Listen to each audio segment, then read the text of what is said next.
Здравейте! Здравейте, приятели! Добре дошли в моето импровизирано студио в моята кухня. Приготвила съм ви много интересни бързи рецепти. Няма да седим цяла вечер тук на празника в кухнята, разбира се. И пък и това са рецепти за заети хора. Всъщност тук ще ви покажа как бързо да си направите топла супичка, как да си направите лесен сладкиш и едно основно ястие, което може да мине за брънч закуска, за вечеря, за сутрешна закуска, може да си го отнесете в работата.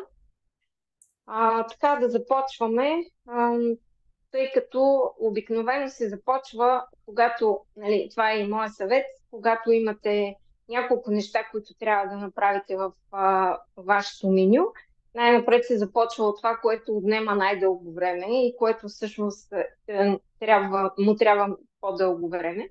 В моя случай това е сладкиша, който съм приготвила от кокосово кисело мляко, което съм го попрецедила. То всъщност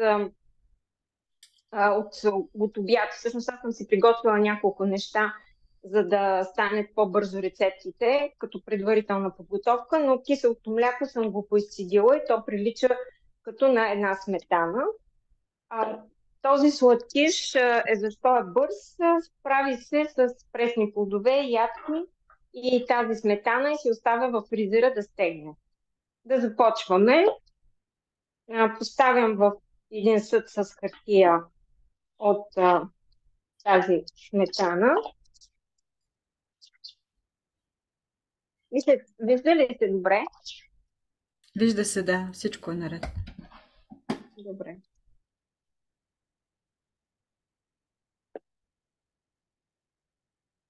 Разтила се така добре върху хартията. Да покрие цялата тавичка.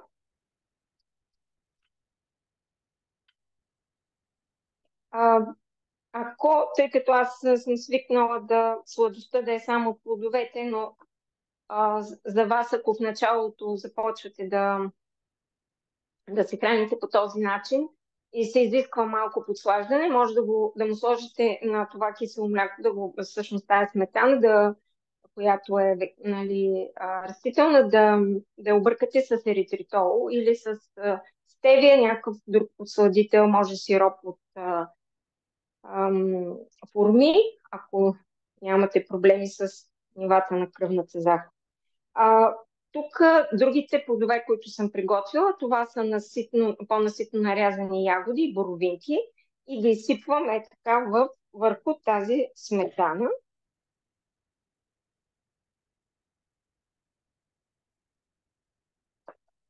Приготвила съм два вида ядки, орехови и кашу, които също ги поръсвам отгоре. Значи доста съм направила това път. Няма да слагам всичките. И най-отгоре таханче. Моите е от фастъци, но вие можете да си вземете какъвто на вас, какъвто обичате. Просто е така отгоре като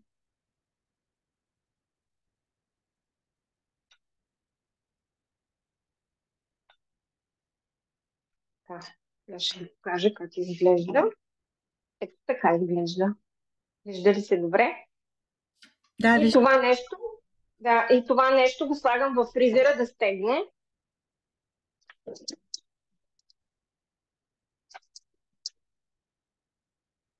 То вероятно няма да е стегнал още докато свършим с лайфа, но може да, така след един час може да го погледнете, да видите докъде е стигнало. Всъщност, когато е готово, изваждате го от хартията, слагате го в една чиния, нарязвате си го на купчета, на правоъгълничета и да ви е сладко. Супер лесно и бързо. Следващото нещо, което съм приготвила, това е една супа, която от зеленчуци, която супа крем супа от зеленчуци, но зеленчуците съм ги изпекла предварително. Това са около 25 минути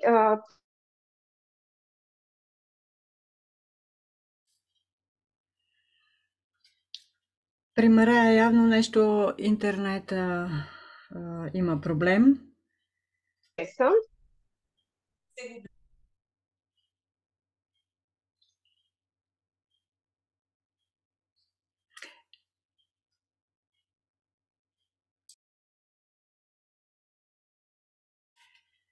Теди, можем ли да направим нещо? Ами аз в момента нищо не мога да направя. Изчаквам Марая да се опита да влезе отново. А тя излезна ли? Ами в момента не я виждам. Да. Явно е прекъсната. Тя от телефона може някой да е звъннал на телефона и да е прекъснал това, което тя... Мгм. Да. Вероятно нещо такова се е получило. Ами случва се. Това са рисковете на живото предаване. Да, да, разбира се. Може ли тогава, докато тя се прегрупира, а, да, Аз да да се разкажа. пробваме тебе с някой Аз друг? съм тук. Да, чудесно, чудесно. Ето я Тук появи. съм, извинявайте, момичета, обаче не знам какво се случи при нас. Времето не е много хубаво в момента. Давай, Марая, ти си. А, така. Тук имам зеленчуков бульон и моите зеленчуци, които съм ги изпекла в фурната.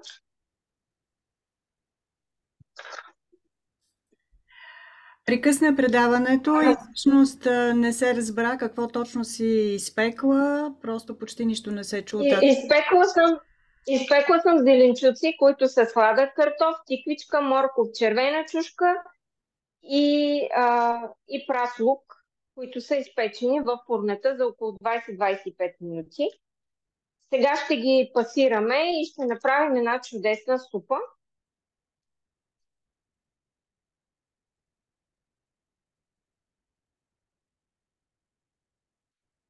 Аз ги предпочитам да са печени, защото дават съвсем друг вкус на супата. Те са почти една цяла червена чушка, два-три моркова. Всъщност тук може да импровизирате каквото на вас ви харесва. Струва, че това е достатъчно. Тук имам зеленчуков бульон, който си приготвям винаги, а, когато имам повече свободно време и примерно един път или два пъти в седмицата и си го прибирам в едно шише в хладилника и го ползвам за такива постни супи. Всъщност слагаме някъде около литър.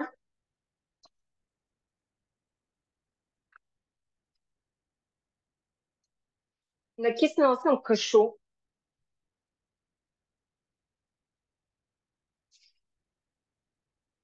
Класно. Кашуто дава един много приятен вкус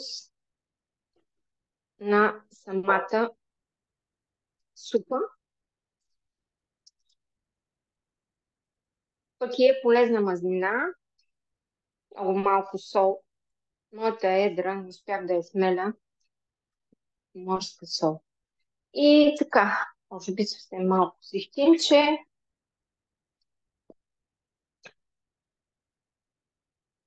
И сега ще блендирам. Едно да не е много шумно, но няма как в момента.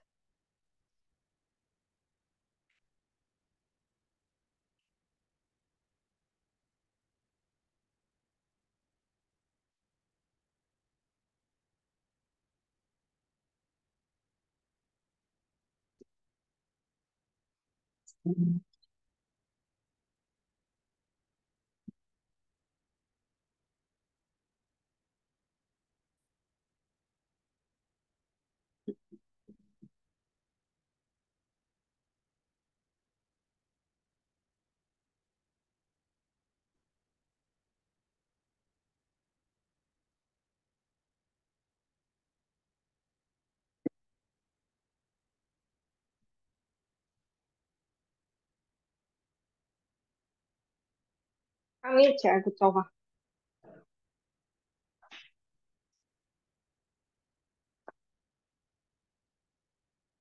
изсипвате в подходяща купичка. Ето я. Слагате малко от заквасената тази сметана, всъщност, която оставих си мъничко от десерта. И ето така. Виждали се? Мисля, че това е добре. Супата е готова.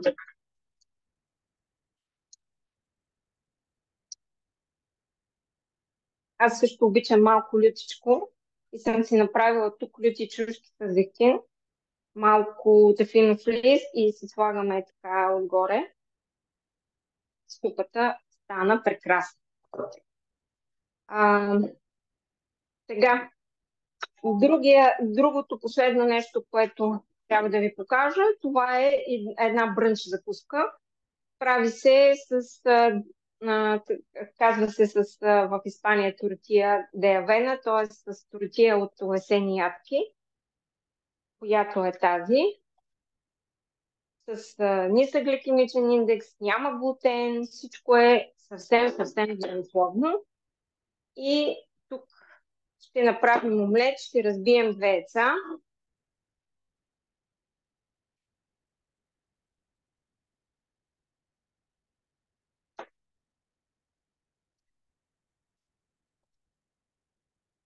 Щипка сол. Ако искате омлета да ви е гладък, не забравяйте никога да сложите щипка сол. Разбивате ги до гладко.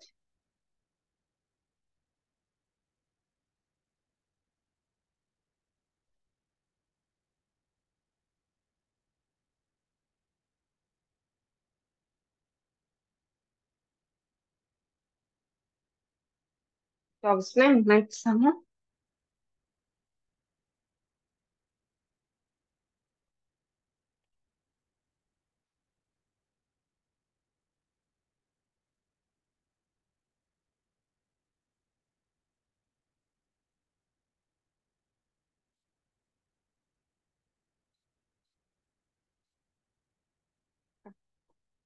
Сложим да се загрява плана. Мъничко зехтин за подмазване.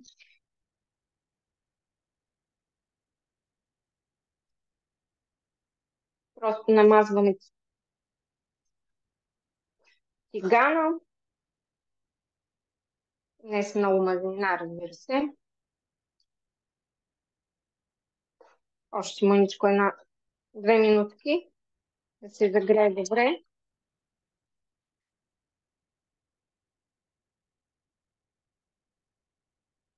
И изсипваме.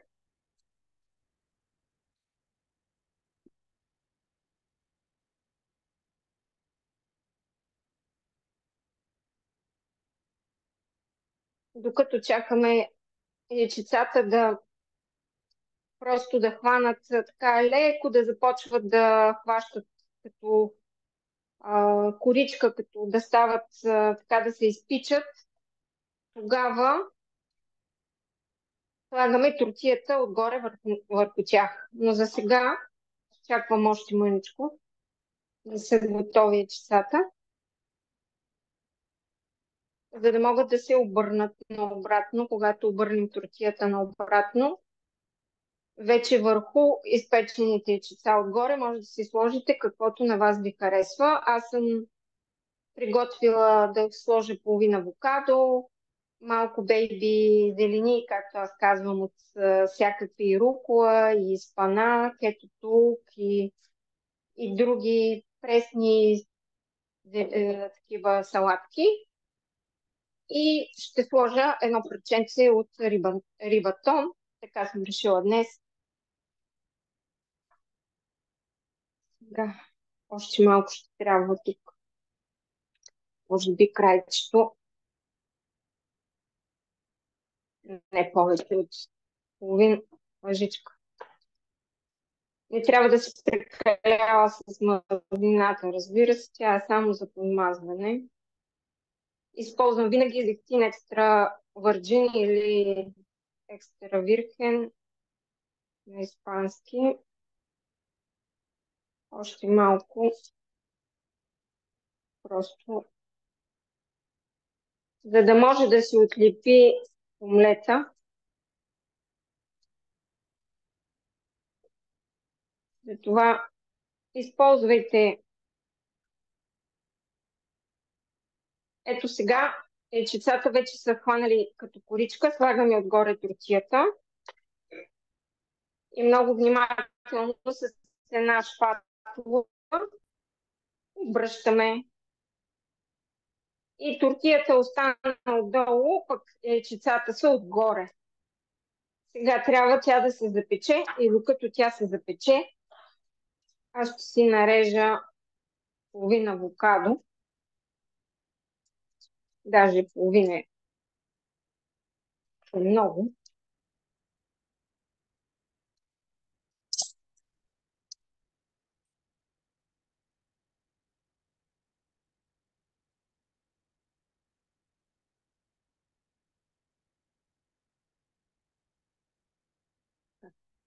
Ами тя вече е готова.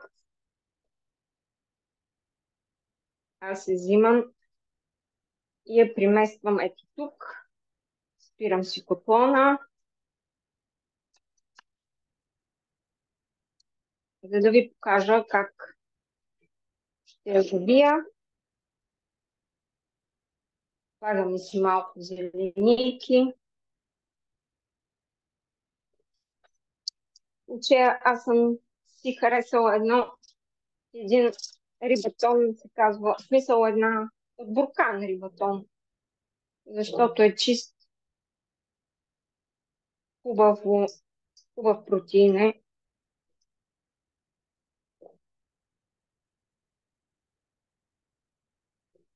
Да извадя на цяло парче, нещо ми се отдава. Ето.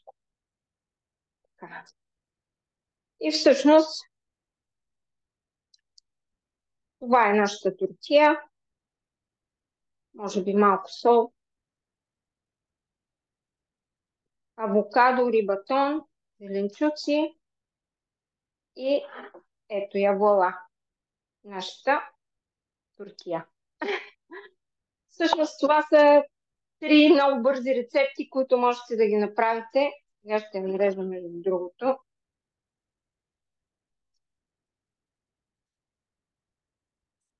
Можете да я направите винаги, когато бързате и сте някъде, сте доста заети и ви трябва нещо. Всъщност тук вътре пълнежа. Ето как става. Всъщност ето я. Пълнежа е по ваше желание. Просто можете да си сложите и доматки, и чери, и други неща, и други зеленчуци. Аз просто реших да съм малко в зелената гама. Този път да няма домати. Ами всъщност това са ми 3 рецепти. Сега ще погледна, но едва ли е станало толкова бързо и десерта. Ако до края е станал, ще ви го покажа и него. Всъщност това беше от мен. Боби, заповядайте. Аз само искам да допълня, че тъй като в България аз не намерих овесени тортили, да имах шанса и удоволствието да ми готвиш в Испания, но в България от овес нямаме. И това, което аз успях да преобразувам тук, да си правя палачинка, която е от безглутенова. Аз се храня без глутен, без млечни и без яйца. Използвам само пътпадъчи яйца, млякото го замествам с ядкови млека и съответно безглутенови брашна. И всъщност си правя вариант, който е от 4 пътпадъчи яйца с една препълнена лъжица безглутеново брашно. Може да е нахутено, може да е някаква смес безглутенова, която се продава. Плюс ядково мляко, за да стане като палачинка. Я приготвяме първоначално и след това вече по същия начин довършвам нещо, което си приготвям за обяд, за бърз обяд вкъщи, в студиото. Да, само да ви кажа, че по тази тортия тя не съдържа яйца и се прави само от вода и от брашно. Ако ме последвате в моята група Здравословното е вкусно с Марая, която ще стартирам в четвъртък с лайфове на живо. Там ще ви покажа как сами от всякакъв тип безглутеново брашно може да си направите този тип тортии, които те не изискват дори да седят и в хладилник, защото просто няма какво да сол, вода и съответното брашно, но си има рецепта, месеца и се правят на едни топченца и така нататък, нали, притискат се и се получава тази тортия. Значи това е, при палачинките има мляко и яйца, докато тук то си е всъщност като питка, хляб, което е, нали, или може да го срещнете от царевица, може да го срещнете най-вече. Също и от бяло рафинирано брашно някъде, но просто не ви съветва. Така че аз ще ви показвам не само такива тортии как се правят, доста рецепти от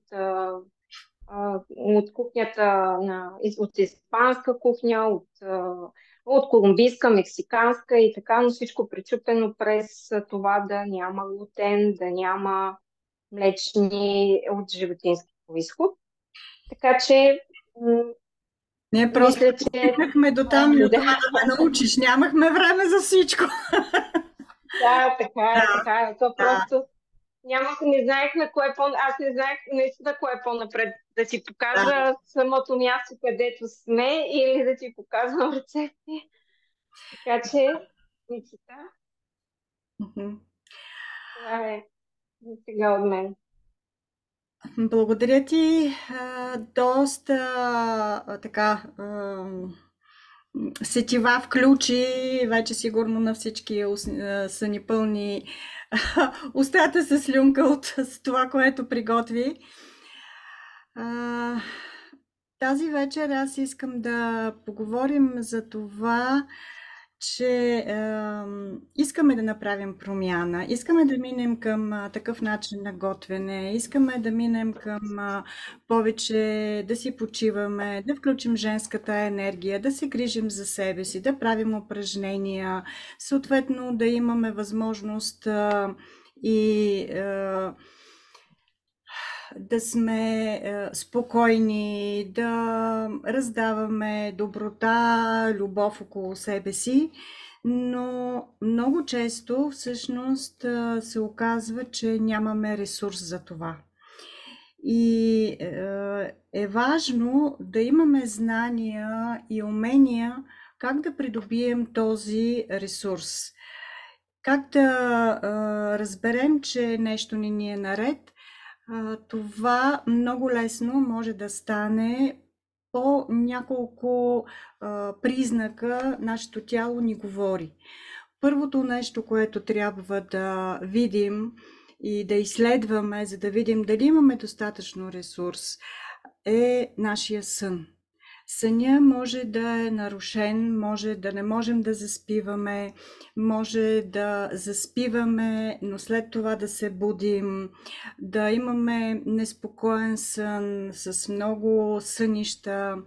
И това веднага трябва да ни даде сигнал, че ние всъщност не се възстановяваме и съответно нямаме енергията, за да можем каквото искаме да го правим. Затова е важно да обърнем внимание на съня ни. Следващото нещо, което може да ни покаже, че не сме в ресурсно състояние, това са нашите ногти, косата и кожата ни. Организма отделя енергия за животоспасяващите органи и това косата, ногтите и кожата да са в ред, всъщност най-малко енергия отделя за там. И затова първото нещо, което се случва е, че започва да ни се чупат ногтите, косата пада, излизат ни пъпки, правим някакви възпалителни процеси върху кожата. Това също е признак, че ние нямаме ресурс в организма. Другото, което е нашето тегло, разбира се. Или рязко го качваме, или рязко пада, или просто сме качили едно тегло и го държим на ниво и не можем каквото и да правим, не можем да го свалим. Това също е признак, че ние нямаме вътрешен ресурс. Апетитът е нещо, което може да бъде свързано с едно компулсивно хранене, да умитаме всичко от масата, примерно, или пък обратното, нищо да не ни се яде, да нямаме вкус към храната, да не искаме нищо да хапнем. Освен това, загубата на чувствителност, чувствителност към храна, чувствителност към мирис, понижено либидо. Просто нямаме желание за нищо, което е чувствено около нас. Другото, което е признак, че нямаме ресурс, разбира се, хормоналните промени. Единият вариант при нас жените е цикъла, който или идва нередовно, или пък съответно е много обилен, или е много болезнен. Това не е норма. Така че трябва да обърнем внимание. Или пък, примерно, тестостерона скача, избухваме в гняв, много сме, не търпим покрай нас нищо. Това също не е норма. Това, че в работата не понасяме колегите, или пък се караме вкъщи с съпруга си, или пък не понасяме изискванията на децата, вместо ние да им даваме и да сме търпеливи, както някога сме ги учили да ходят, да сме търпеливи, да им обръщаме внимание, а сега всъщност в един момент нямаме търпение никакво. Това трябва веднага да ни говори, че всъщност ние сме преуморени и трябва да направим нещо с нервната си система. И освен това, едно такова усещане за това, че никой не ни обича, че сме самотни, нищо не ни интересува. Това също е признак, че нямаме енергия, нямаме ресурс, преуморени сме и трябва нещо да направим с нервната си система. Какво бихме могли като първа помощ в тази ситуация, когато осъзнаем, че всъщност ние не сме в ресурс? Има 3 стъпки, в които е добре да вървим, за да можем да живеем щастливо, да се напълним, да раздаваме любов около себе си, да сме ние си. Първото нещо е да овладеем ситуацията. И тук има изключително много варианти, които да направим в момента, в който се усетим, че примерно избухваме, да направим нещо като ритуал за края на деня, да овладеем нещата. Следващото нещо е, когато успяваме да виждаме проблематиката и да започнем да я овладяваме, следващата по-голяма стъпка е да започнем да се възстановяваме. Т.е. да минем от минусово състояние в нулево състояние.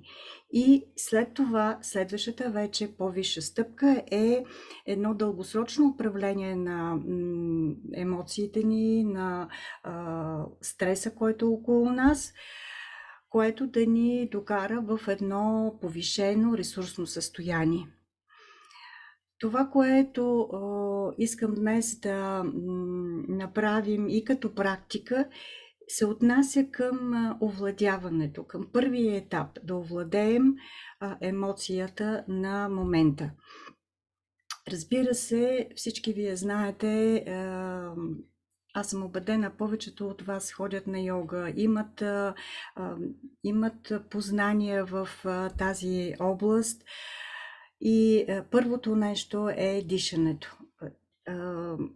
Много варианти на дишане има.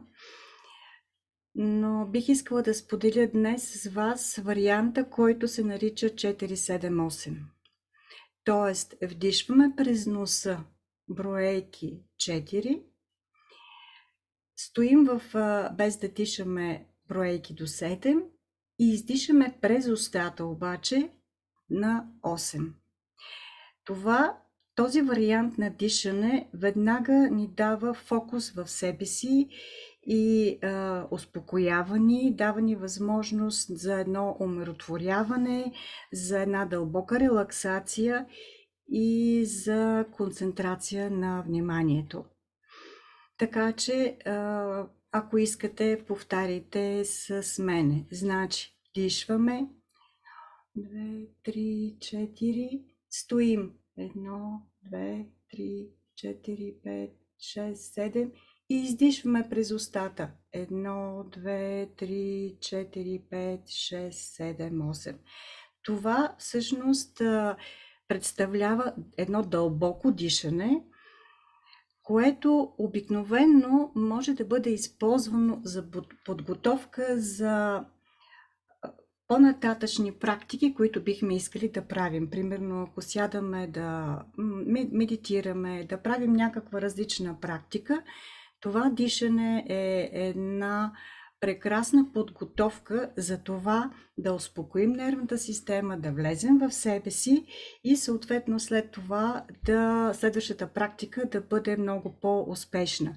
Или когато сме в афект, просто да си спомним, че дишаме и няколко пъти да направим този цикъл, за да може да успокоим нервната система и да бъдем адекватни в ситуацията, да реагираме адекватно, а не след това да съжаляваме какво сме казали или какво сме направили. И нещото, заради което аз днес публикувах един пост, не знам дали сте го видяли, с молба всяка от вас да си приготви шоколадов бомбон, който е в опаковка, или пък част от шоколад, който е опакован. Бих искала да ви покажа така нареченото осъзнато хранене. Така или иначе, ние всеки ден по няколко пъти се храним и съответно искам да ви покажа как с една хапка, която може да бъде просто и глътка вода, може да бъде глътка вино, може да бъде съответно първата хапка от ястието, което сте си приготвили. Този начин, който ще ви покажа, е всъщност да напълним всички сетива, много осъзнато да подходим към храната и съответно да изключим автопилота, който е в нас и който обикновено, особено при хранене, много ни води. Автопилота всъщност е много полезен в много случаи, защото тогава нашият мозък е на понижена енергоемкост, така той си почива и много често изключва мисълта и ни води и този автопилот ни води. Но за да сме осъзнати, за да сме тук и сега, да можем да преживяваме всичко, което е около нас, да можем ние да ръководим живота си, е изключително важно да умеем да изключваме този автопилот. Така че надявам се наистина да сте прочели поста. Ако не сте го прочели, просто си представяйте с мен. Искам да ви покажа как всъщност не е толкова важно сега да го направим, а да схванете идеята и след това, когато имате възможност за 7-8 минутки преди хранене, да изключите телефоните, да няма никой около вас и да направите една такава практика, която да ви доведе тук и сега и да включи парасимпатиковата нервна система, която всъщност се грижи за нашето спокойствие.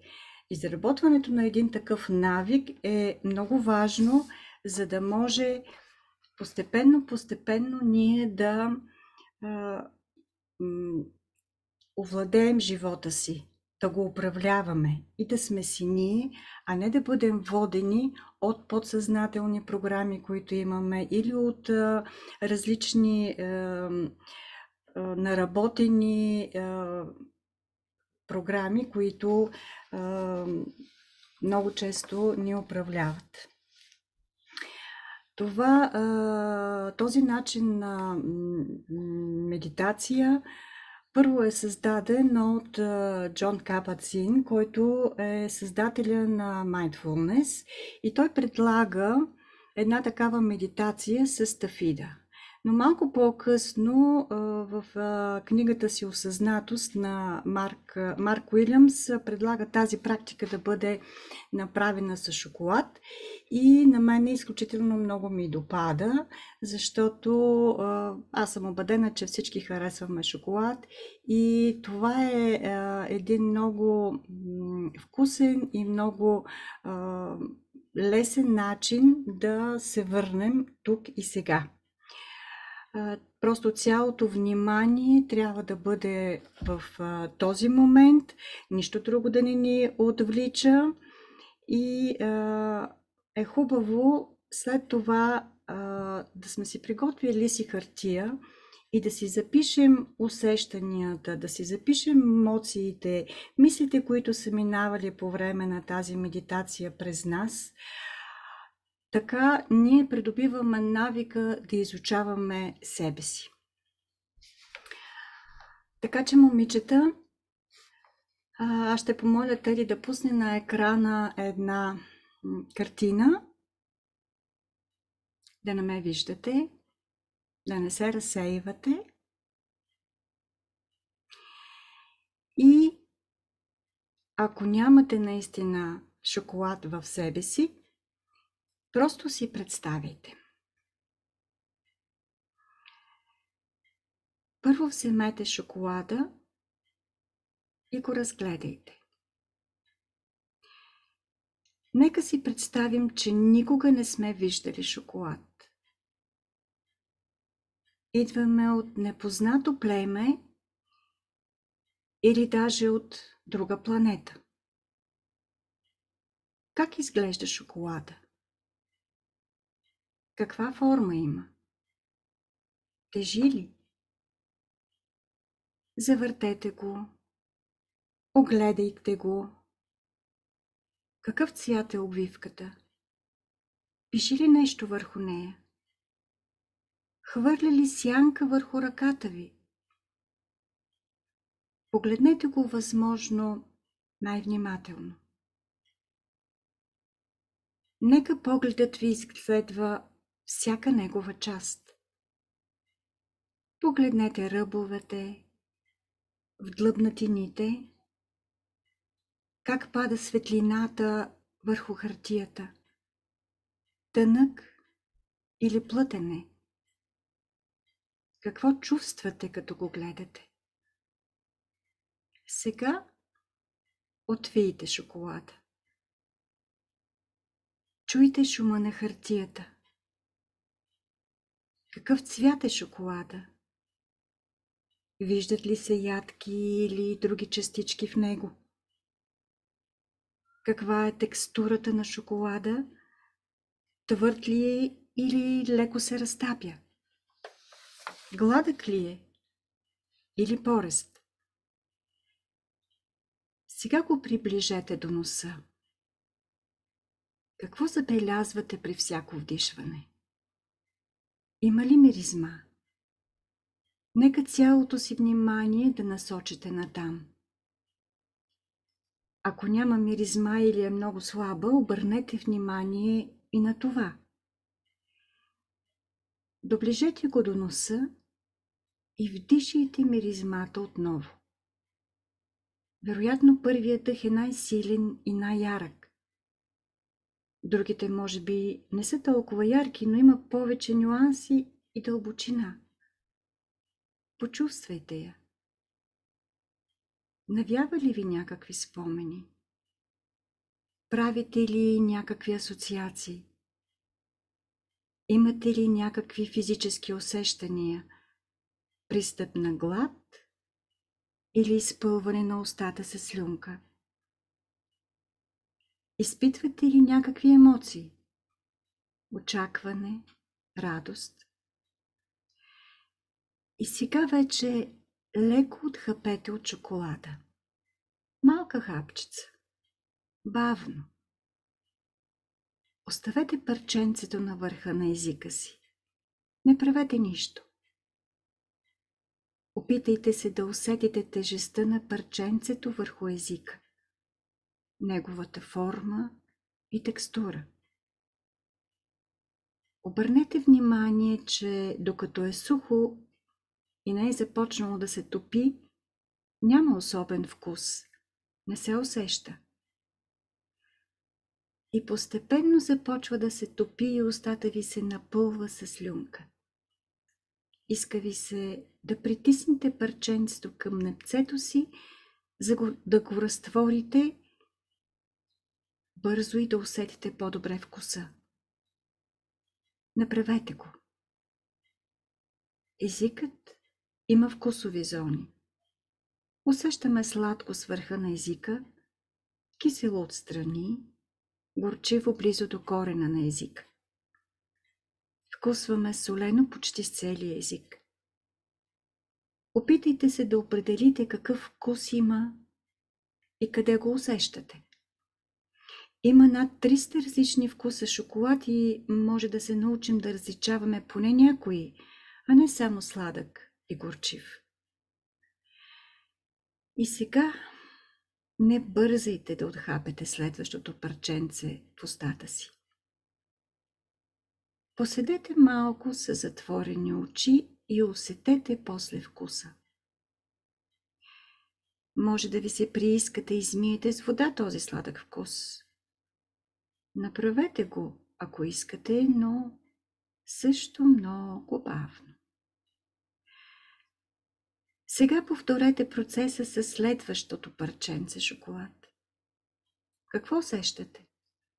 Има ли промяна в усещанията? Може би в устата се разля пълнежа на шоколада. Може би попаднахте на стафида или ядка. Ще се изненадате, че за да се насладите максимално, ви трябва само малка част от шоколада, а останалото просто може би не искате вече да го ядете.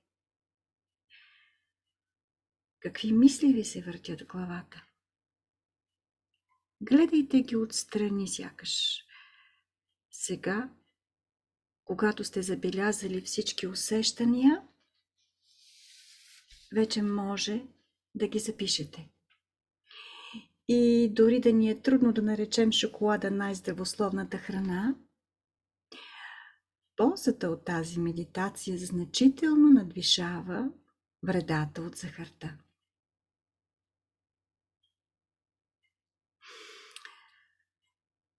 Надявам се тези от вас, които са имали шоколад, да са се насладили. А тези, които нямат, ще има запис и може да си пуснете записа и да го прослушате с затворени очи. Какво всъщност научаваме от това упражнение? Това е наистина ключовата концепция за автопилота. Да изключим нашето автоматично поведение. Защото наистина храненето е една от ситуациите, когато винаги влизаме на автопилот. Така че тази практика може да ни подскаже и това, че тук и сега можем лесно да влезнем и да включим парасимпатиковата нервна система, като даваме почивка на претоварения си ум, да преодолеем напрежението, стреса и притесненията ни.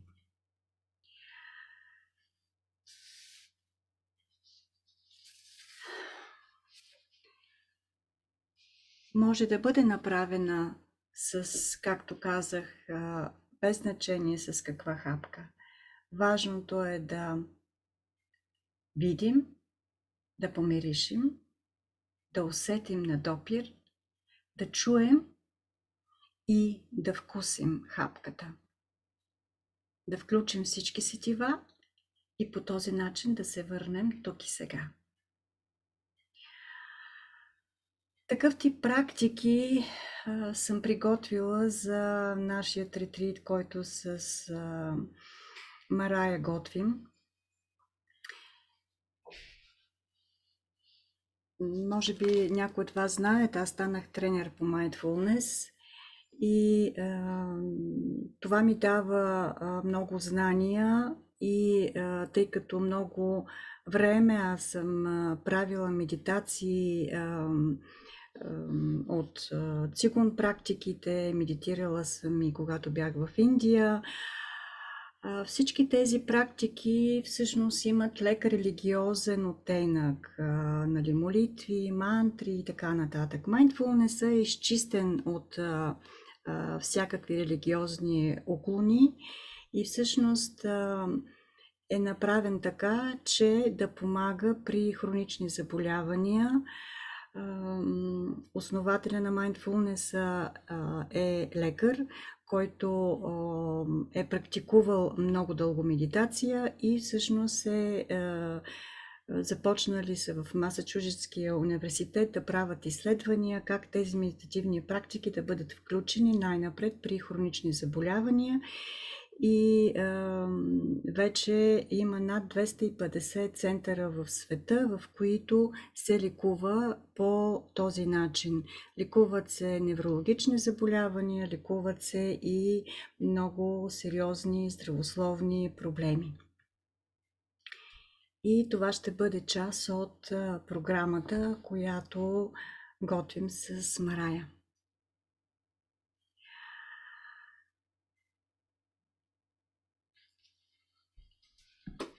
Ние сме готови да ви представим програмата. Може би, Марги, ти да се включиш, за да разкажеш малко повече.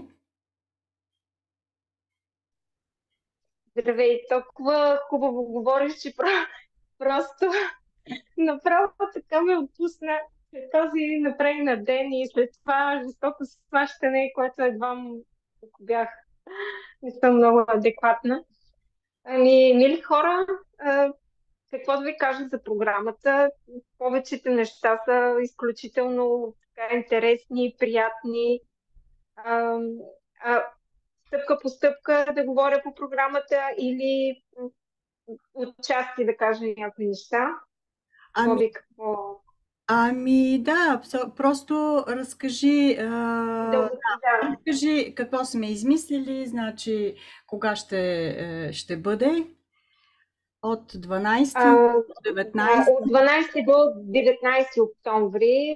Това време сме го избрали, защото съобразихме се и с цените на самолетните билети, които са доста така височки през сезона, но вече към октомври месец и то точно в този период, някъде 5-6 до 18-19 са доста приемливи. Времето е чудесно, става за плаж, ако това няма да усетите, че е октомври месец, защото при нас сезона всъщност свършва към ноември месец. Какво предстои? Посрещане на летището. Оттам трансфер до местото, където ще бъде това Салон на 90 км от Барселона. Като ако сутринта пристигнете сутринта с самолета, ще си останем целият ден в Барселона. Ще има и обяд, който сме предвидели. Ще разглеждаме Саграда Фамилия, ще отидем до парка Гюел и други места, където може да слезем долу до Пуертото, да разгледаме. Въобще има места, където можем да отидем целия ден. След това трансфера ще бъде вечерта, ще отидем, ще се върнем в Салол и всъщност ще има настаняване. Настаняването е в къщата с двойни стаи. Предвидела съм вечеря и следващите дни по програмата, аз мисля, че може би сте я видяли вече, Не е пусната с Боби. програмата, Теди ще качи сега програмата, Да. представлява. Основно сутрините са изцяло, в смисъл сутрин ще има всъщност храненето all inclusive, нали? Три хранения на ден, плюс плодове и вода. Пригласила съм ви изненада испанска вечер, изцяло дегустация на типични испански ястия, но не като туристи, такива, каквито хората си готвят в самите къщи. Дегустация на вина, дегустация на испански сирена и хамон, вечерни разходки с запознаване на социалния живот наоколо, понеже местото е много атрактивно, туристическо и изобщо няма да е скучно в никакъв случай. Близко ще е до плажа, през деня ще имате достатъчно свободно време да отидете на плаж. Предвидели сме един ден да отидем на спа, всички заедно, като спато е около 3 часа. Това са едно твърде интересно и различно нещо от това, което сте си представили, което в България му казват спа. Тук са доста по-атрактивни различни басейни с вода, да не издавам другите тайни. Наистина е много приятно. 3 часа продължава това цялото нещо.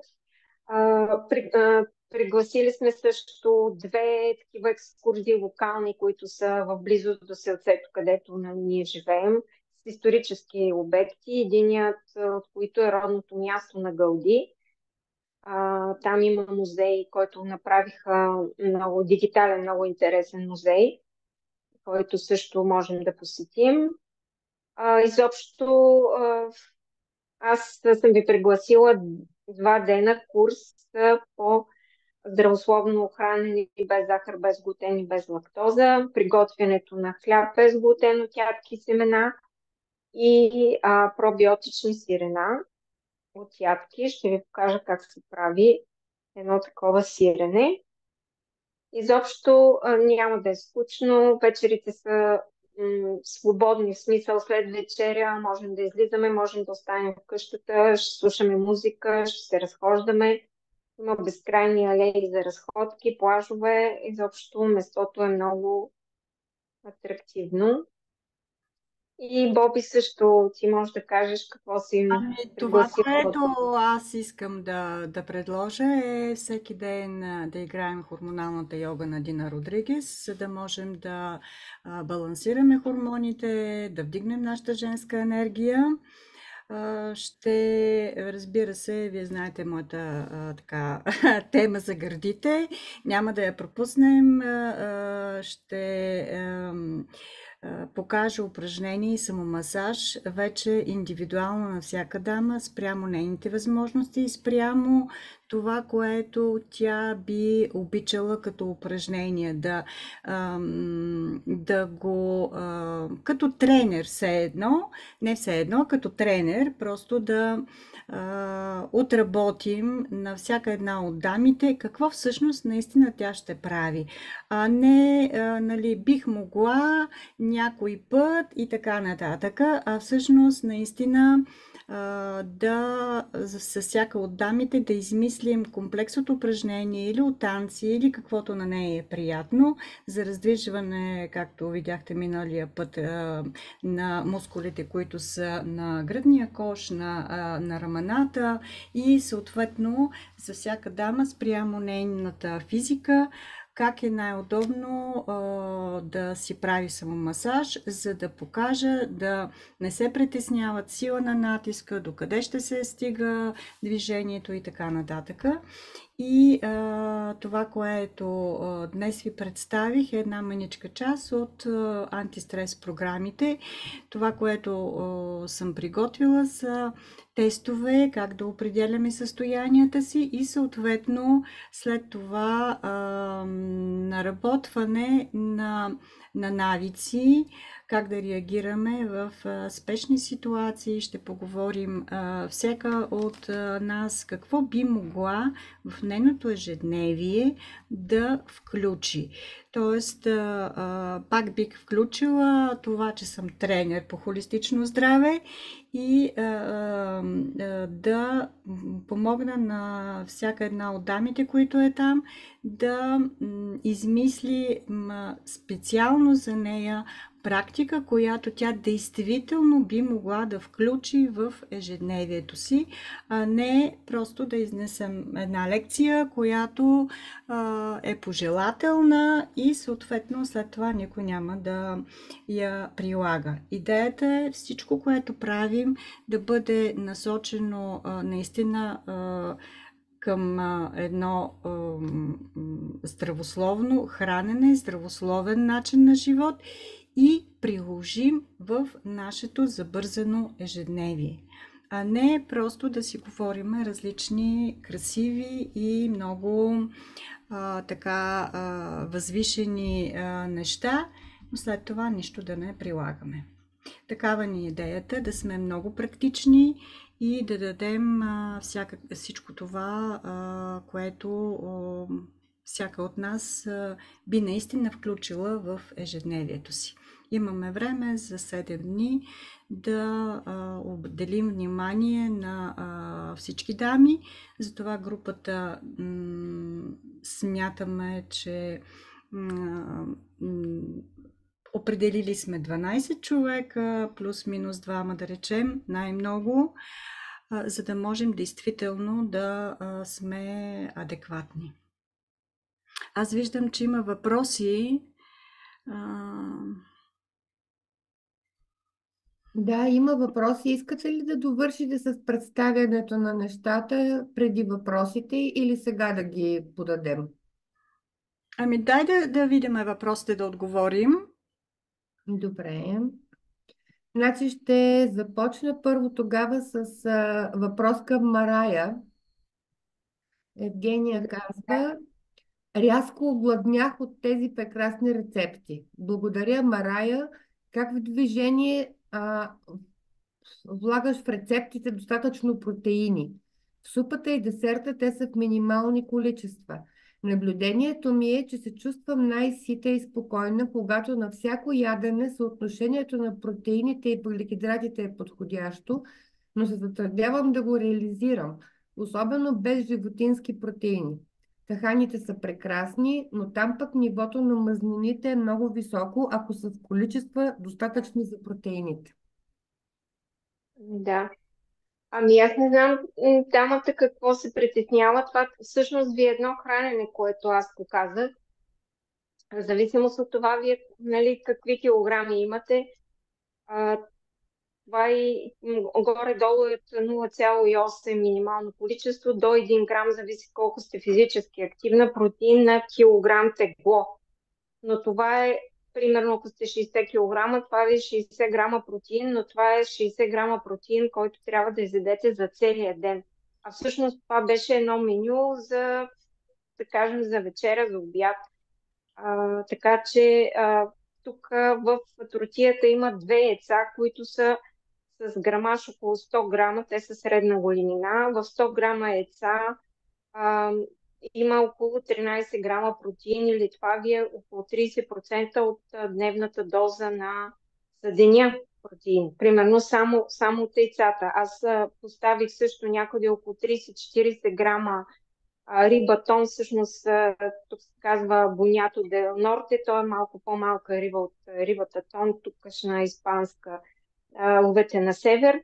В 100 грама риба тон има по принцип 9 28 грама с протеин. Така че ако съм сложила едно парченце 30-40 грама в тортията, са някъде около колко там 28, половината са ви около 13-14 грама протеин и 13-14 грама от яйцата са ви 27 грама протеин само тук в тортията.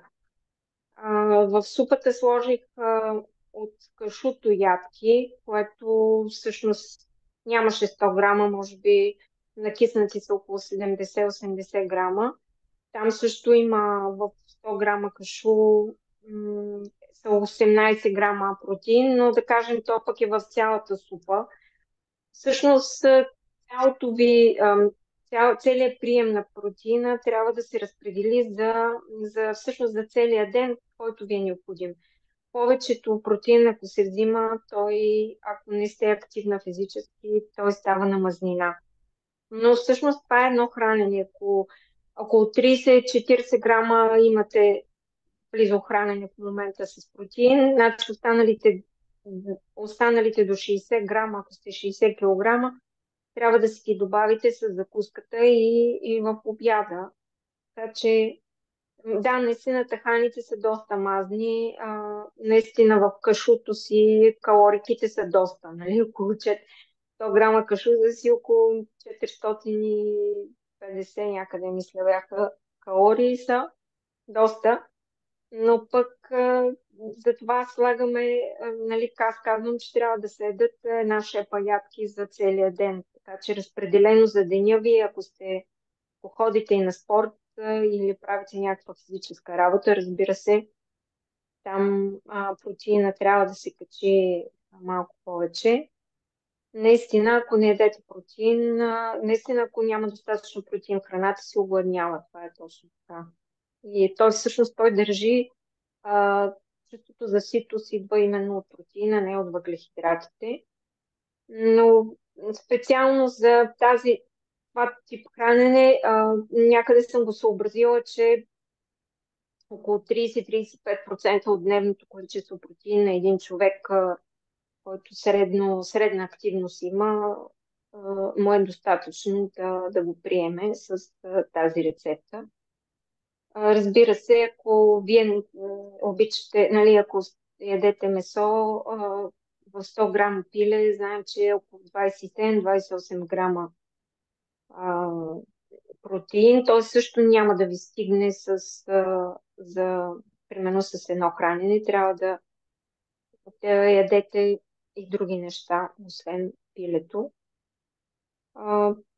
По принцип, аз съм вегетарианка и си добавям протеина с риба и морска храна. Така че повечето ми рецепти наистина има и риба. Тук се сетих да кажа за десерта, защото десерта съм го направила с една кофичка, т.е. соево.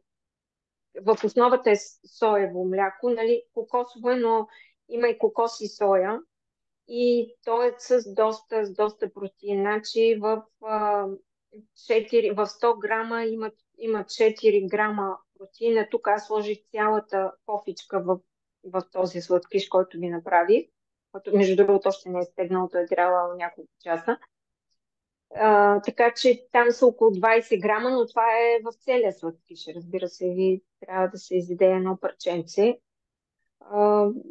Млякото има и в него има протеин и малко в тахана. Тахана беше просто за акцент и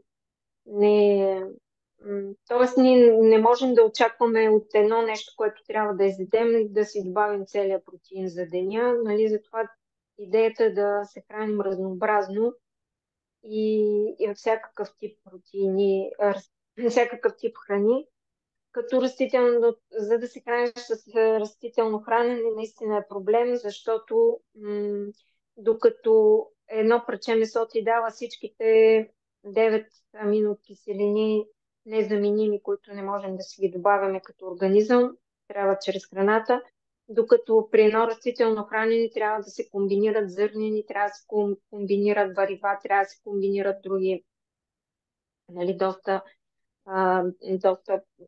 нали, върва и нали, растителна храна, за да си добавиш а, пълноценния протеин. Нали, кинолата е такова нещо, такова псевдозърнено, което има всички аминокиселини, има и доста други, а, конопа също и така нататък. Аз си добавям в храненето, просто да кажа на дамата, си добавям протеин растителен на прах, хидролизиран си взимам и всъщност закуската ми представлява, си слагам по една мерителна лъжица, която е 30 грама протеин. Така че аз още от сутринта съм си набавила, тъй като аз съм 60 кг, но пък затова не се спирам. В смисъл, аз съм доста активна и спортувам. На мен ми трябва малко повече от грам и две някъде ми трябва протеин. Аз само сутринта с тази лъжичка протеин си помагам и останалата част си разпределям вече останалите грамажи протеин за обед и за вечеря. Добре. А, Благодаря ти много, Надявам се Мария. да стане. Да, Да предполагам, че тук дамата се притеснява изчерпателна. от това, че ако тръгнеш да си набавяш повече протеин чрез ядки и тахан, увеличаваш приема на Да, да. мъжни, защото е неизбежно. Нали? Тук как да се регулира, нали, да се осигури баланс. Но мисля, че това, което ти Баланс дали е, сега, да. дава идеи. Да, баланс е, трябва така са съобразени рецептите, които са с растително хранене, за да се набави растителен протеин. Той не е само от едно нещо, нали? Трябва да има, затова повечето от рецептите, например, ако сте забелязали в индийска кухня, да кажем, винаги има, нали, освен ориза, който слагат, има и бобови, има нерядко слагат фастъци, нерядко слагат кашу, нали? То всичко това нещо като вкусови качества и отделно като, нали, с другите подправки, които това нещо всичко ти прави едно пълноценно, да кажем, един пълноценен обяд за хора, които ни ядат меса. Но да кажем, аз ям риба и това ми помага доста за да си Да. добавя моя протеин. Тоест рибата е един балансиран вариант, който да хем да Да, осигури протеина, да. хем да няма твърде много мазнина. Добре. Да, няма мазнина, особено постните риби, тъй като сега сме в период на, нали, на постене. Аз казах с Мгм. Антон, той не е постна риба, той е мазна риба, синя риба, но по принцип тук това са треската, мерлузата, дорадата, лаврака. Това са рибите, които могат да се ядат, т.е. постни риби се казва, че количеството мазнина не е толкова голямо, Мгм. така че могат да се ядат и по време на сега На към края поста. на постите. Мгм. Да, Добре, защото благодаря ти, така, Марая. ако сте чували от бабите, както казват, постна риба, нали? Постна Това са риба. тия белите риби. Да. Да, то има и дни от постите, специално в които рибата е разрешена. В, Нали, така в че го които има рибата е разрешена, предвидено. именно тогава се едат тези риби, Мгм. белите риби. Мгм. Много ти благодаря. Имаме още два въпроса. Аз ще си позволя да им разменя местата, чисто логически. Следващия въпрос към Бойка. Бойче, ако при спотяване двете мишници отделят различна миризма, това сигнал ли е за сериозен проблем? При усещане за болка в долната част на мишниците, това от лимфа или от мускула? Сега най-напред на втория въпрос да отговоря. При усещане за болка в долната част не мога да кажа така. Трябва да видя. Не е еднозначно. Не може да се каже. Може да е просто схваната мускулатура, може и да има задържана междуклетъчна течност, която всъщност да натиска нервите и да създава усещане за болка. Просто не мога да кажа еднозначно. На такъв въпрос няма как да отговоря. А иначе за миризмата, като цяло, действително, когато имаме по принцип изпотяване с неприятна миризма, това говори за затруднение, за това, че черният дроб не е много в ред. и трябва в тази ситуация винаги е добре да се направи пречистване на организма. Пречистването на организма, пречистването на черния дроб, те върват почти едновременно, когато чистим организма, така че това се изисква, когато имаме миризма. Сега, може би, не съм срещала вариант, когато опитвам се логично да разсъждавам, ако от едната страна мирише по един начин, а от другата по друг начин. Не мога да сега логично да обясна. Признавам се, че нямам отговор на този въпрос. Дали това е някакъв проблем. При всички случаи трябва да се направи пречистване на организма.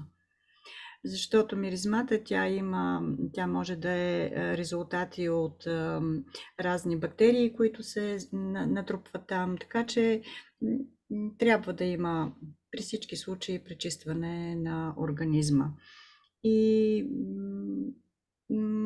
ако поговорим лично с дамата, тогава вече бих могла малко по-адекватно да отговори с по-голяма сигурност. Благодаря ти, Бойче.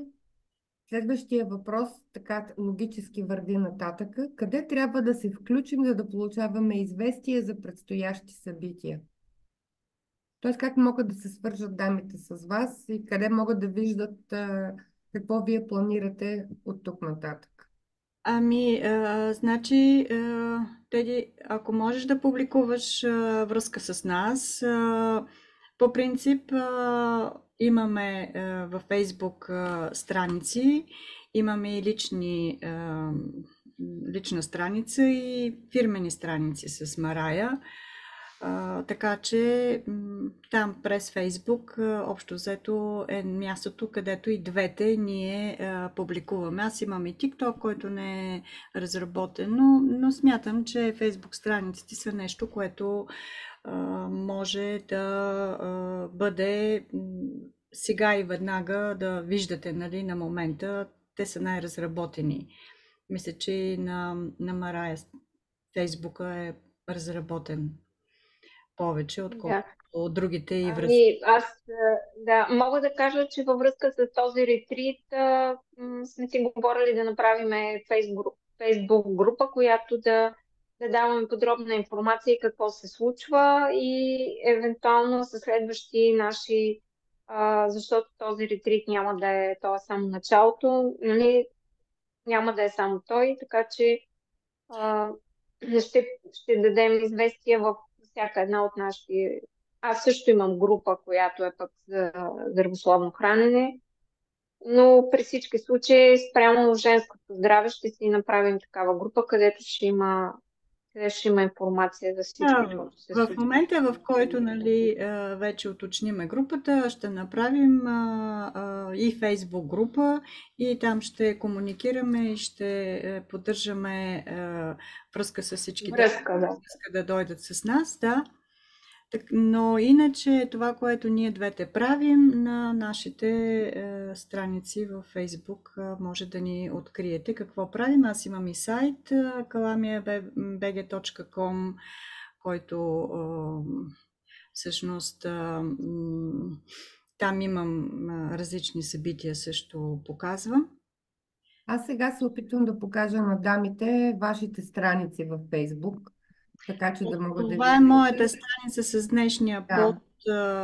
С днешния пост. Това е страницата на Бойка Каламова, нали, личната страница, където може да видите всякакви нейни покани, постове. Там има грижата да сложи всичко, което организира и споделя. Да, и тук съм качила и линкове към предишните две срещи, които имахме с Марая. Ето, това е втората ни среща.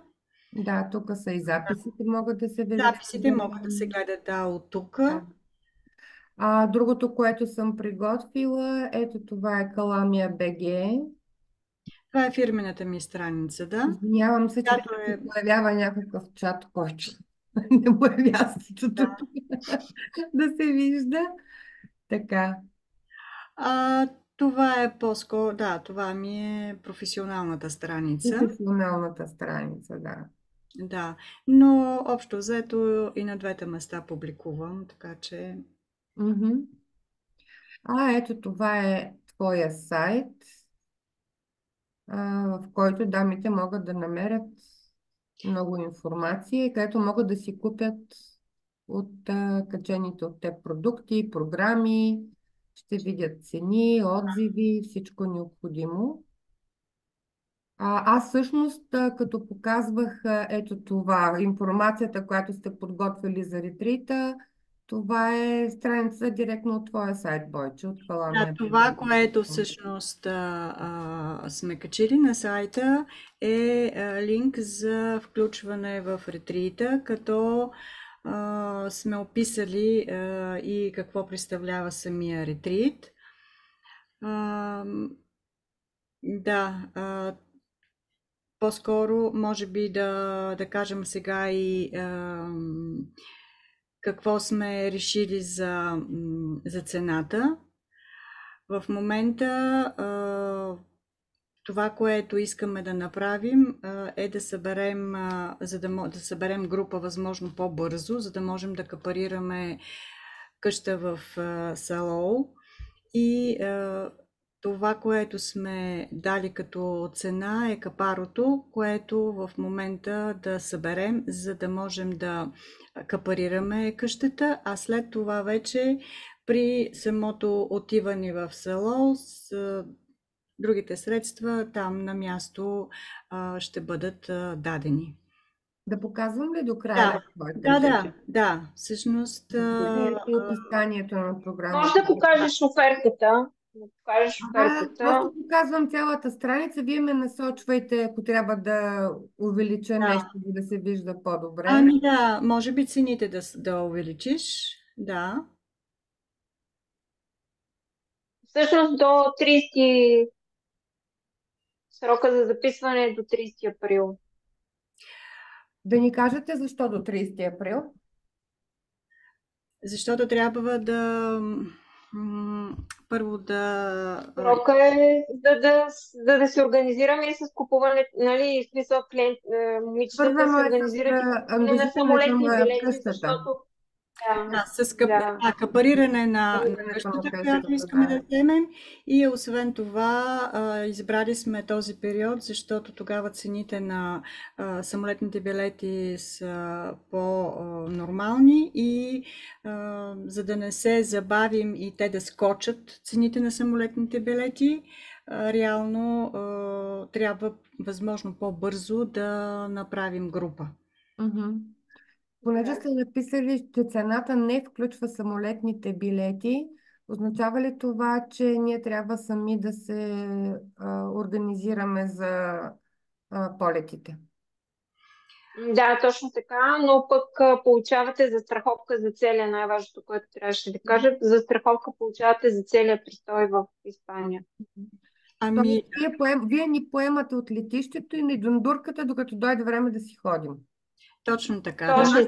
Но е наша грижа да стигнем до вас. Оттам нататък вие ни поемате. Ние сме проверили, ние това, което направихме, е, че проверихме самолетните билети с Уизер в момента 124 евро май беше. Евро е отиване и връщане. Но тази цена е, знаете, че вчера беше тази цена. Да. Те се менят непрекъснато, да. Да.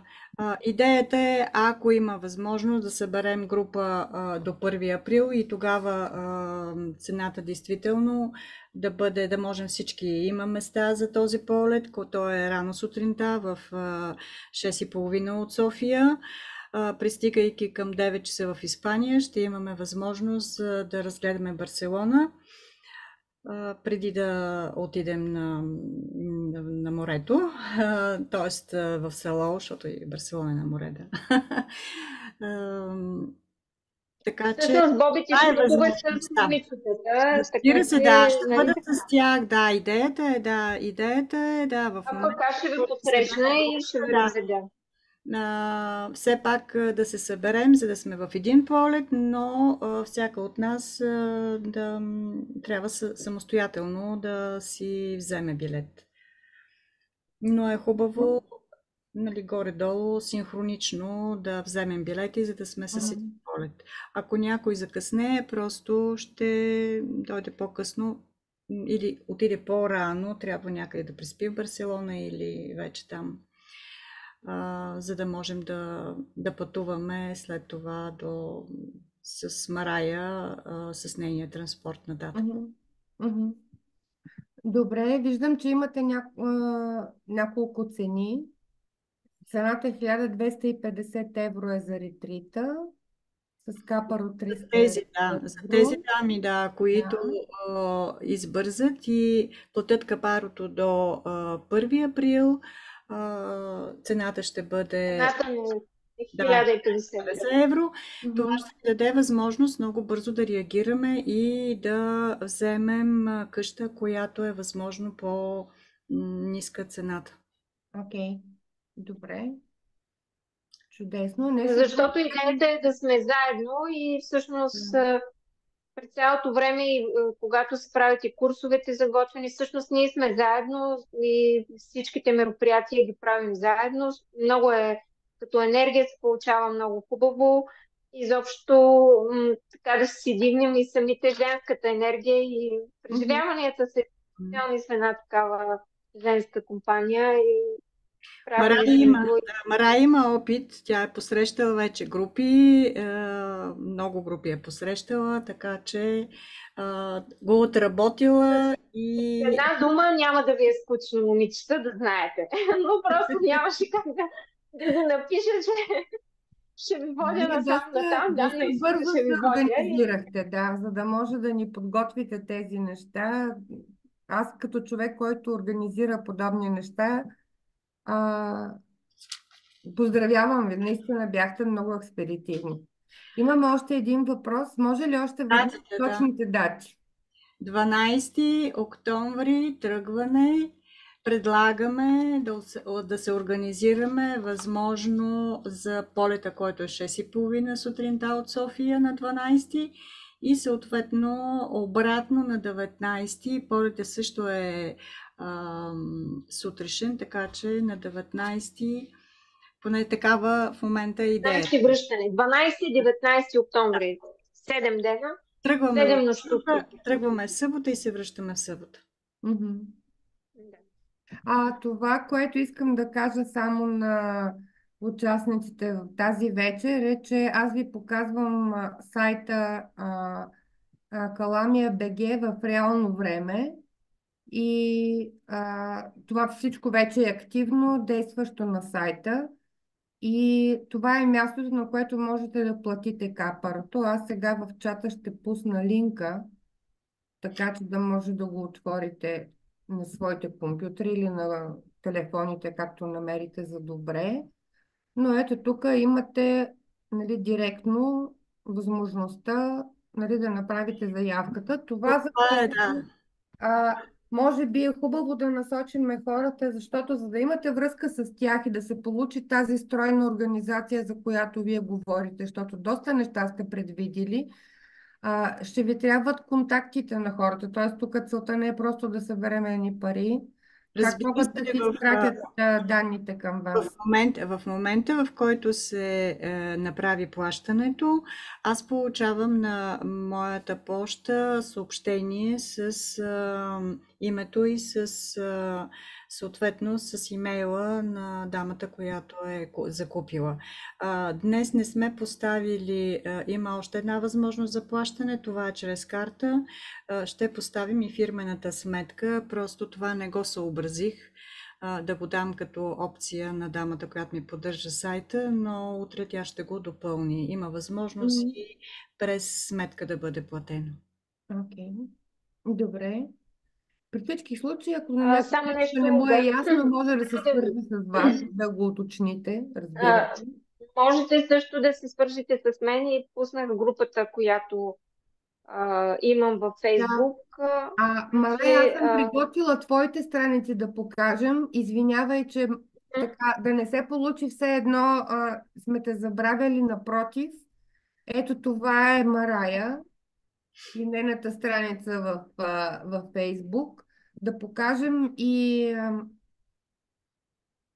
много се извинявам за този чат, който не знам защо не ми се затваря. Ето това е страницата на Марая и ето тук Марая ни е сложила и една покана за четвъртък на 28 март. Повод на това, какво се организирате първа. От 20 часа БГ време ще стартираме подкаст. Здравословното Да. изкуство с Марая. Да. Така че, Подкаст е кулинарно шоу, така че ще готвим и ще се забавляваме. Измислила да, съм да, нещо да. интересно. Марая, това ти ли си? Да, аз. Тя е невероятна. Жестока форма, жестока форма. Така, това е едната ти страничка, а ето това е другото, което намерих. Вкусно с Да, Марая. това е Марая. Това е страничката, но групата в момента набира сили, така че там ще слагам и доста актуална информация всеки ден. Да, Ще има рецепти за готвене, ще говорим, ще да. обсъждаме. Значи това са, И искам така. да покажа линковете, които преди малко бяха на екрана, просто като описание, да покажем на нашите гости всъщност как изглеждат вашите страници, за да могат да ви намерят, да са сигурни, че са стигнали до вас и в случай на нужда да могат да се свържат, ако нещо ги притеснява или имат въпроси допълнително след като приключиме тази вечер. Така. Има ли други въпроси? Исках нещо да отговаря на дамата, която... Един момент, сега ще погледна, имаме още неща. Така, Марги ти си дописала, добре. Датите ги уточнихме, изпратили сме линковете, допълнителни въпроси за сега нямаме. Сетих се нещо полезно да кажа на дамата, която каза с различната миризма под мишниците. Ам, м, Тъй като това е ливна система, някой път това нещо се получава и от проблем с дъбите. Просто ако тя няма, ако има някакъв проблем с зъбите също се получава такава по-различна миризма в подмишниците, тъй като знаем, че зъбите е едно от местото, където най- и инфекции могат да се получат. Може да работи нещо, някой зъб Да, аз да това казах, че крепи, даже и да бактериално е. може да е някога, да. Да. Или е възпаление някакво тихо такова. Това означава, че имате някъде някакво възпаление, което работи. Мгм. Обикновено Да, тъй е като така. причините за такова нещо може да са много. Аз Много, да.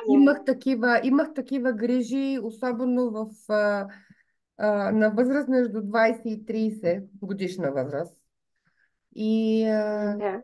тогава разглеждахме тия варианти. Много е възможно действително да е нещо, което е дерматологично или въпрос просто на обработка на кожата, нали, в подмишниците и да се реши въпроса. Но аз си признавам, че тогава направих едно прочистване по Лидия Ковачева и то ми помогна.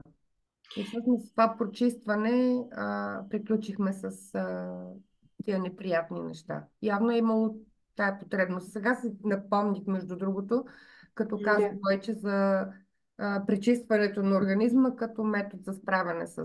Да, има много Да. Ето това варианти, знаем. да, много варианти за Да. пречистване, да. Така че това е малко по-различна тема. Това, което ние искаме сега да направим е по-скоро да имаме обучение за едно по-балансирано хранене а иначе за пречистванията Да, те са голяма много да се тема. говори, тя е друга, да, друга тема. Разбира се, един момент, имаме коментар. Казват ни вече, благодаря и хубава вечер. Може би казахме всичко. Аз съм много щастлива, че ще бъдем с Марая в Испания отново. Аз изкарах там една прекрасна седмица. Както каза и Марги миналия път, която също беше при Марая на индивидуално посещение. Тя изказа миналия път също много ласкави такива отзиви за престоя. И с нетърпение чакам. Боби, вече ми липсваш. Да ти кажа, липсваш ми. Ама да кажа, че аз и сега съм тук, но понеже съм малко болна и така малко грача в момента. А пък аз съм схваната, така че едва ми се двете имате нужда от мене, да. Да. Двете имаме нужда от теб. Да. Аз още веднъж бих искала да кажа, аз бях по индивидуална програма при Марая и за малкото време значи научих много неща, постигнах много, нали, което трябва, разбира се, да продължи да се надгражда, но просто старта ми беше надмина очакванията ми, нали, за резултат. И отделно Марая наистина е неизчерпаем източник на знания, което всичко, което прави, е подплатено с много четене, с много знания, нали, без да се съмняваме в това, което препоръчва, което е много важно, разбира се. Благодаря ти, Марго. Благодаря. Има вече и коментар. Благодаря. Очаквам с нетърпение октомври. Значи... Ау! Ние готвейте се, мили дами, защото групата расте. Ще изкараме супер хубаво. Обещавам ви. Там пък колко е красиво, това е отделна тема, пък просто невероятно местенце. Ами, след като съм заменила Барселона за това място, представете си. Спор по въпроса няма и в теб не се съмняваме въобще. Добре, момичета. Благодаря ви много. Като гледам, мисля, че програмата за тази вечер изпълнихме. Успяхме да дадем информация за това, което подготвяте. Знаят къде да ви намерят дамите. Няколко думи за финал.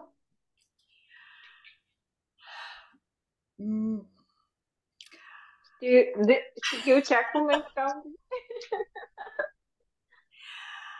Ами аз съм много благодарна на това, че всяка от дамите отдели от времето си и присъства на това да ни чуе, и защото тогава има смисъл ние да правим каквото и да е, когато има за кого да го правим. Така че наистина след тези три вечери с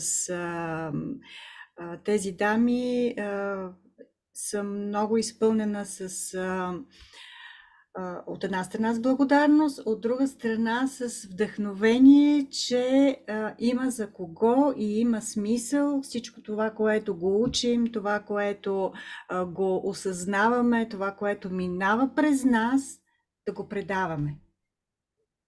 Да. Искрени благодарности на всички, които бяха с нас и отделиха от времето си, и ще се радвам с тези момичета да ги видя на октомври месец на моя територия, така да се каже, да изкараме едни чудесни 7 дена. Благодарности от мен, благодарности и от нашите участници за споделената опитност и за хубавата енергия. Много благодаря, беше много приятно и полезно и хубава вечер. Пожелания от всички в групата. Благодарим и на вас двете за това, че толкова много неща сте подготвили, толкова хубави неща споделихте с нас. Очакваме с нетърпение следващите срещи с вас и най-вече на място в Испания, в Салоу, където да се насладим на не само на обстановката, на вината и на храната, а и на вашата компания и всичко, което можем да си вземем от вас. Благодаря ви и приятна вечер на всички. Аз благодаря. Благодаря. Всичко хубаво.